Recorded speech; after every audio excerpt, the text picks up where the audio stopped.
Thank you very much. Representative Franz, in your opinion, how well informed do you believe the average citizen is on industrial wind energy? Well, first of all, let me thank everybody for being here. This is a great turnout. Thank these folks for their participation in bringing forth another side of the information. The general public, I think, is pretty informed on one side of the issue, the green side. Unfortunately, this message and the conflict that exists in the communities that start looking at wind don't get a lot of play, but that bubble is changing, and I think more of the information is getting out over a longer period of time as we debate this issue. And that's the key part. We need to respectfully, courteously, but seriously debate the issue, and I think that's what we're trying to do here, is hear from both sides.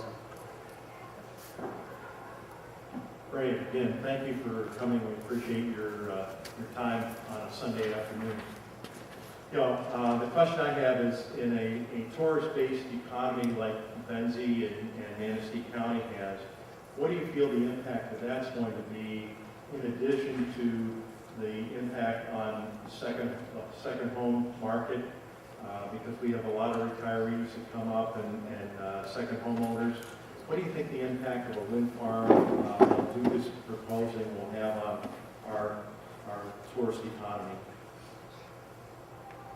Well, probably the biggest impact on the economy will be on the property values, as mentioned in the film.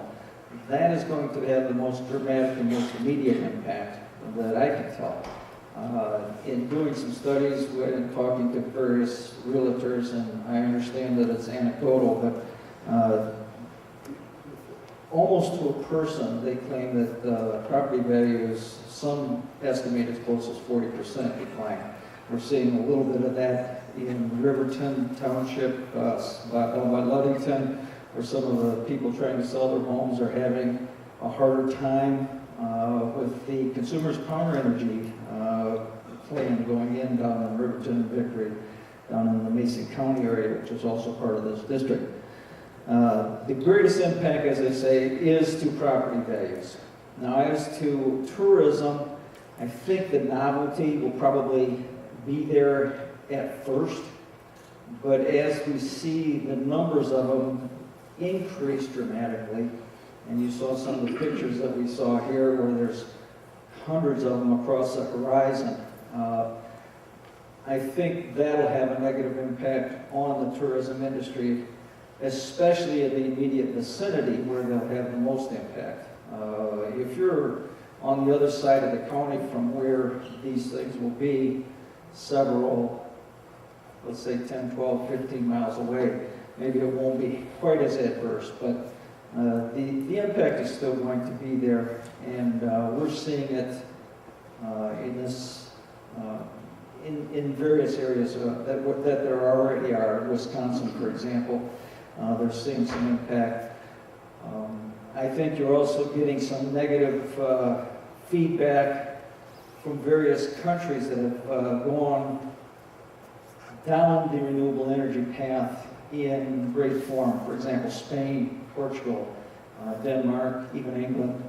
The negative impacts there are documented, and you're seeing that happen to having a negative impact in the economy overall. Thank you.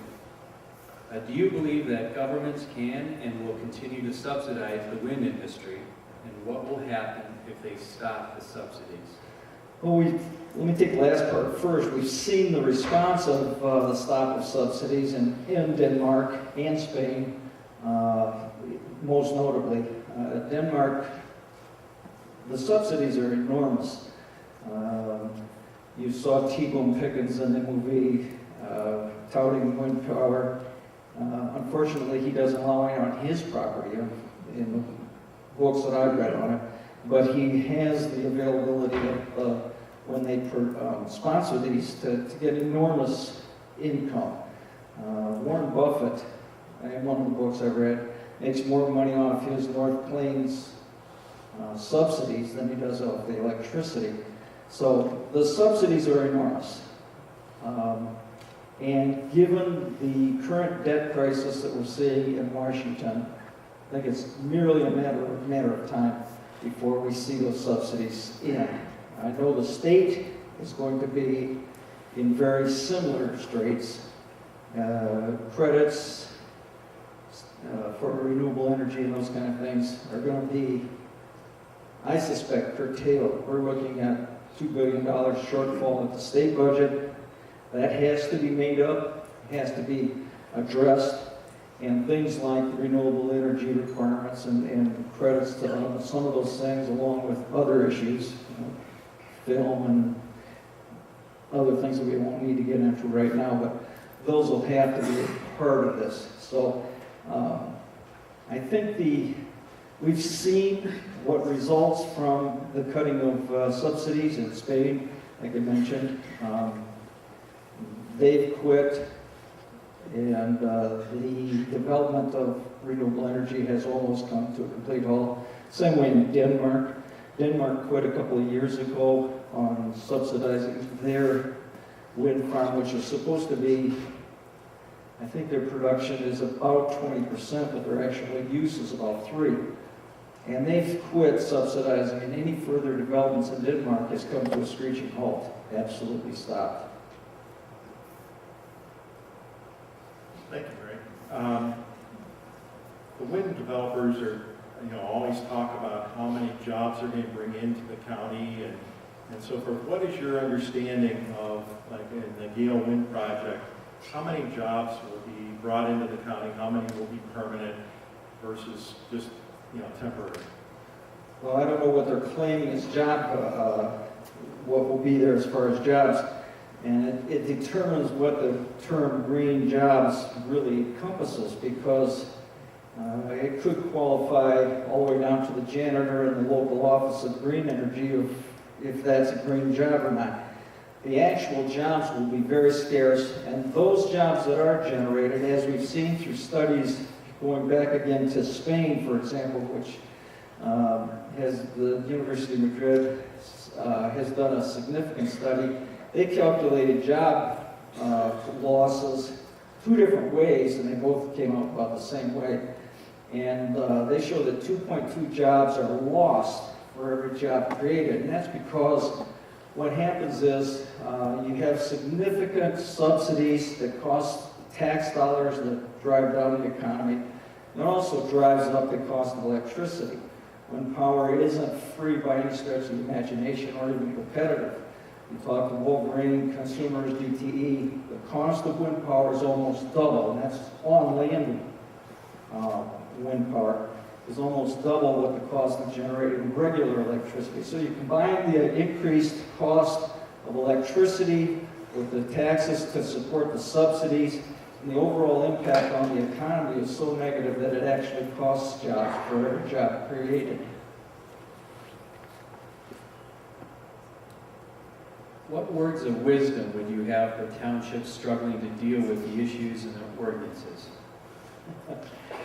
Well, probably the best words of wisdom is to study it closely, get some input from everybody, and be ready for the kind of debate that you're looking at. This is a divisive issue for many, probably because it impacts so many beyond individual property.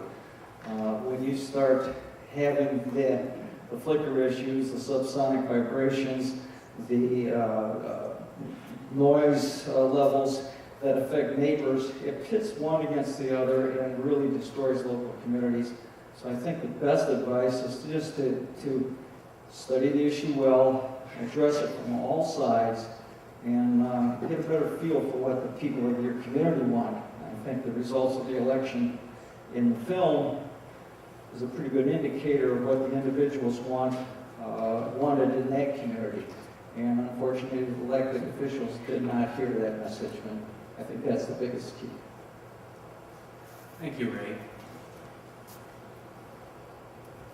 Hi, Ray, I want to get you some more questions, but I think we're going to get Dr. Sure. Ray up here, and appreciate it.